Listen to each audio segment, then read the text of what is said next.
us who are you? My name is Elin Olofsson and I'm a writer, so I write books, novels. I've always been a storyteller, I think, even before I started to learn how to read and write. And I always wanted to be a writer when I grew up, and always had a lot of stories in my head, like children do. And I also wanted to tell the world every imagination I think I've had as a child. So that was the starting point for me as a writer, I think. Just telling stories, making lies as well about stuff, but just telling stories. That's great. And who is your inspiration? I have a lot of inspiration from different kinds of writing, I think. Mainly as a young writer, maybe storytellers like Astrid Lindgren, which is a Swedish writer, with Pippi Longstocking, for example. And maybe internationally as an adult, Joyce Carol Oates, an American writer. And, well, Gitta Sereny, if you've heard of her, she writes journalism from, the Second World War, for instance, in Europe. Being woman is very difficult in this world. How do you feel about it as a writer? And have you ever experienced some sexism and equality as a writer?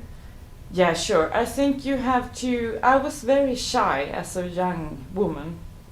And when I started to write, I felt like my stories wasn't good enough. Maybe because I was a woman, or I just didn't think it was good enough or had a worth in the world. But I sort of thought also that I need to tell stories about young women and women of all ages, therefore, and to make a sort of place in the world for us, our stories. And also for young girls like me coming from Jamtland, which we are in right now in Sweden, making a place in the world for us as well, I think.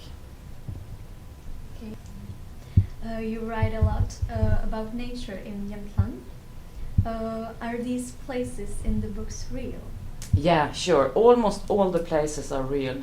I have, for instance, a lake close to my house, and that lake is in several of my books, the actual lake. And it's not just a lake, any lake, it's that particular lake. Because it's very shallow, so you can walk far out in the lake, but you only have water like to your knees. And that's a great sort of scene or arena for some stories. You can maybe go to the lake at night, for instance. Then there's a certain sort of magic there, and it looks completely different if you're in the daytime there.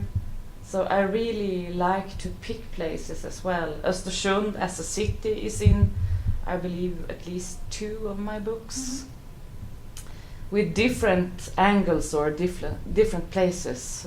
But I do tend to, when it comes to nature and places, I do like to keep them real in a way, even though everything else can be made up. Very good. What do you think makes a good story? Well, a good story well told. I mean, it can be anything really, but you have to care for the people in the story. The people, I think, is the most important thing in every story. And I mean, it can be someone that is quite like you, but it can also be someone completely different. And you can still feel for that person and what that person is going through or having experienced, for instance. So I do think the characters, the main people in the story, are the most important things. And then you also want to see change, I guess. All stories are about change in one way or another. Just learning something or losing something or whatever. Yeah, thank you.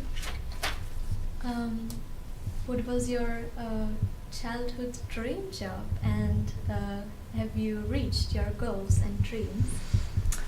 I think my childhood dream was to become a writer, but I didn't know how. And I didn't know how you actually write books. I didn't sort of get it, I guess. I read a lot as a child. And then I started to learn how to write books, but it took me many, many years. So I actually trained as a journalist first. But then I sort of found the dream about writing books again as an adult. And I do think that's the first part of the dream. I have achieved the first part, becoming a writer and being able to make a living out of my writing. I've written 5 books so far. But I mean, the dream is always growing in a way, isn't it? So now I want to write more books, and I want to write a series of books. That's what I'm doing right now. And I mean, there are no real... there's no end to that story or to that dream, I think. You always want to improve and write better and make up better stories. So, I mean, the dream is still alive and growing all the time. And do you have some plans for what you will publish in the future? You kind of talked about that with me. Yeah, sure. I'm writing a book right now, which is the start of a series of books, and it's a spy novel. I can reveal it is, and it's about female spies, and we will start in the 1930s in Sweden. And so I am writing that series, and I also hope to make it or get it made as a TV series. So that's my new dream, I guess, or new goal as well, to both tell that story in book form and as a TV series. En gång gick en älgtjur genom isen i Andviken.